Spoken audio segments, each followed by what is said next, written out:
Hey everybody, Setch here, and I guess it's been about a year now that I've been playing simulator mode in War Thunder.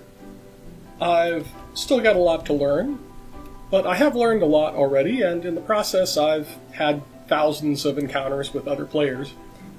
Most of those encounters were pretty mundane. One of us caught the other off guard and took a shot, either hit or missed, and then we went our separate ways. That's the way that most attacks, most encounters tend to go in Simulator. But every once in a while, you get an encounter that feels special, either because somebody pulled a really neat move, or because it was a long, drawn-out, epic duel or battle. And what we're looking at now is the first really epic duel that I had in Simulator, and this is from quite a while ago when I was still a newbie, still learning the ropes. I brought in a fair amount of understanding about energy and the tactics of engagement from arcade, but I still had a lot to learn about the nuances of simulator mode, and particularly about handling the aircraft. And you can see in this video, I make some tactical errors, and also my handling of the aircraft is sometimes clumsy and cumbersome. But that's part of the reason that I like this particular encounter so much. It has an authenticity to it. While I have the utmost respect for the pilots who really flew in this era, you have to keep in mind they weren't superheroes. Most of these guys were kids in their teens or men in their early 20s whose entire training regime was usually less than 400 hours, and a lot of that was spent learning just how to fly the aircraft. They were learning as they went. They made mistakes. Whereas when you look at these modern experts online, these are guys who have thousands upon thousands of hours practicing not just takeoffs and landings, but practicing tactical air combat and gunnery and deflection shooting. Perversely, by the time we start to feel comfortable imagining ourselves in the shoes of our heroes, I think in a lot of ways we're overqualified to represent them. And that's why I think it's so great when a new or intermediate player gets to have a good fight against another player of that same skill level. Because I think that's the closest you're going to really get to honest representation of the subject matter. So anyway, as you can see here, I'm in my P-38, and I'm entering into a rolling energy fight against Japanese J2M, J2M2. I've been called over to this area of the map, far away from home base, to help support a friend, but I never really see him. I think he gets taken out as I'm arriving. And I wind up in this vertical engagement against the J2M. Now, pretty early in this encounter, I realized that I'm not going to be able to get a shot on the J2M. It pulls some really nice evasive maneuvers, tightening up the turns at just the right times to get me to overcommit, and the energies start to normalize. And there's an opportunity where I recognize that I have a chance to disengage, and if I had been doing this for serious, then I would have taken that. Even though I'm still pretty new from arcade at this point, I'm not stupid. I see that. But I had heard that the P-38 is a lot better in sim, and that it is good at low-speed stall fighting and whatnot, and part of the reason that I get into this situation is I decided to push it and see what I could get away with. And boy did I bite off more than I could chew, because this J2M, as soon as energy is equalized, it is just all over me. It turns a lot better than I do, and I try to go into stalls, cut throttle, and try to force overshoots, and I manage that somewhat, but the J2M is controlling the engagement entirely from this point of the fight on. At about the 5-minute mark, I do manage to force an overshoot, And if my aim had have been better, that would have been an impressive shotgun kill that might have resolved the fight. But after that, it goes back to the J2M just getting to take pot shots at me over and over again. Luckily for me, my P-38 takes the punches really well, and I think that's because of a combination of factors.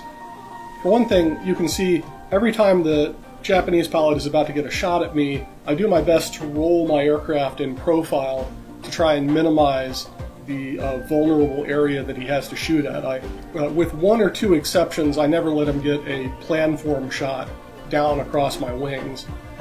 On top of that, the Japanese weapons are not the strongest in War Thunder, and it's possible that the Japanese pilot was already low on ammo when the engagement began. I get the sense that on some of his attacks, he's only hitting me with the machine guns and not the full armament of his aircraft. And maybe that explains how I get out of some of these attacks with only minor damage. At around the 6-minute mark, a second enemy pilot, a Japanese A6M-0, enters the fight, and now I am low-energy defensive 1v2 and not having a good time of it at all. And that's another thing that makes this encounter so epic. I guess it's not really a duel because there are so many outside forces that wander through the fight over the course of time, but it's funny, I don't even know what happens to half of the aircraft that sort of randomly show up in this fight and then disappear. I have this Zero attacking me for a while, and then I think it crashes, and I see a crash message from another Zero around the same time. I'm not sure. It's possible that they collided. I may have been 1v3 for a little while here. But anyway, after evading for a couple of turns, I'm back 1v1 against the J2M2. And for whatever reason, my other assailants have disappeared. But in the process of trying to defend against them, I've given up any pretense of trying to formulate any sort of counterattack, and now I'm 1v1 again, but the J2M is hot on my tail, and I'm completely defensive, trying to force an overshoot.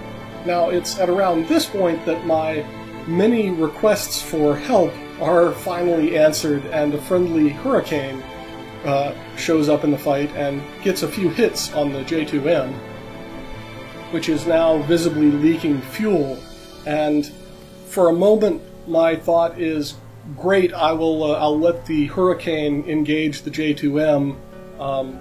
They're in a low-energy turn fight. The Hurricane ought to have the advantage. I will get a little bit of separation and energy and try and come back to the fight with an advantage.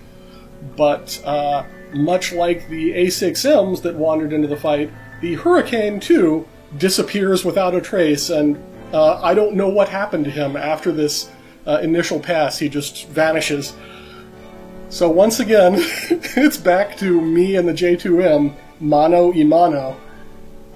And he gets a few more hits, but as the fight starts to approach the 9-minute mark, I finally start forcing some real overshoots, and I don't know how much I have the Hurricane to thank for this. I don't really know how damaged the J2M is and what his flight controls are behaving like right now, but one way or another he gets out in front of me. And when it's finally given one clean shot, the armament of the Lightning gets work done. So at that point I check around for threats, find that I'm all alone out here by myself, and with that I nurse my damaged, badly overheated Lightning back to a friendly airfield. Well, I don't know about you guys, but that was an intense 10 minutes for me. White knuckles the whole time. What have I learned from this? Well, looking back at the flying style, I can see that one thing that has changed a lot is the way that I interact with the throttles and heat management. Of course, on the one hand, the actual game mechanics of how heat management works have changed between then and now. Also, I myself have changed. I'm no longer using the automatic engine management. I'm now controlling that manually myself. But also the way that I think about, the way that I approach those problems is usually different now. Looking back at this footage, I see that a lot of times I was backing off of the throttle, and in part I think that was because the engines were overheating and I was trying to deal with that. But also I think in some cases I was backing off the throttle to try and stay near corner velocity, or to try and push the fight to as low a speed as I could in order to try and do some sort of stall fighting against my adversary. And that's just not the way that I sort of approach the whole problem these days. Nowadays, I'm just generally always trying to keep the Lightning as fast as I possibly can. Except for very brief, specific moments in the fight when I might be trying to force an overshoot, I pretty much always have the throttle all the way open. I use prop pitch and RPM management to manage the amount of heat that the engine is generating. But I'm basically always trying to keep as much energy in the plane, whether it's kinetic or potential. Always trying to develop as much energy at any given moment as I possibly can. And if I want to adjust my velocity to be closer to corner speed or whatever, I do that rather than manipulating the throttles. If at all possible, I do that by changing my angle of climb instead, so that if I'm going to be burning off speed, rather than just reducing throttle, I cache that speed into altitude instead. But of course, the main thing, the absolute crux of this whole encounter, was the moment right about 2 minutes into the fight when I was going in for maybe my third attack pass, and the J2M pilot did a very nice evasive break, and I missed that attack. There was an opportunity there where I could have just disengaged. I could have, rather than trying to continue to turn, I could have just leveled out and flown away, returned home, or gone into a shallow climb and come back later. And at the time, I didn't do that because it was, because I wanted to see what would happen. I wanted to see whether in simulator I could handle myself in a turning fight against. I mean, I knew that it wasn't a zero. The J2M is not a zero, and I wanted to see if I could take it in a turn fight. And that was not a mistake. It was an experiment. But that being said, the result of the experiment was, boy, don't do that again. I really learned my lesson there. Granted, I got away with it, and I did manage to force some overshoots. The stall fighting defense that I put up did sort of work, but the main takeaway lesson here was that that is a desperation move. It's not territory that I should fight on if I can avoid it. And nowadays, the main thing I would do differently in that situation is that I wouldn't willingly allow myself to get into a co-energy situation with any Japanese aircraft, but J2M in this case in particular. But with all that being said, if a situation arises where you have a J2M right on top of you like that, co-energy, and you can't dive away and you don't have an escape option, then I think the way that I was flying there is about as good as I know how to do even now. I've tried other things when this situation, when I've wound up in the same situation one or two times later for whatever reason. Running doesn't work. and you can. I mean, the Lightning is fast enough; it can stay ahead of a J2M if it doesn't get caught off guard. But if it does, you can't run from a co-energy situation. You hope to have the help of a teammate if that's available, but otherwise you sort of have to do this. And all things being equal, you're going to be shot. You're going to take damage, and you just have to hope that the aircraft pulls through, and that you can avoid enough of the damage to survive, and hopefully turn the tables, or manufacture an opportunity to escape. Not every fight is resolved. Not every fight is won by achieving a superior position. In many cases, it's enough to just get an opportunity to fly away and get enough distance. That's you force an overshoot and then duck out before the other aircraft can come all the way around and get back on you again. So I guess that about wraps up this episode, and thanks everybody for watching. Feel free to tell me in the comments what you thought were points of note in this fight, things that I could have done differently, or anything that you think was interesting. Thanks for watching, and I'll see you next time. Ciao, ciao.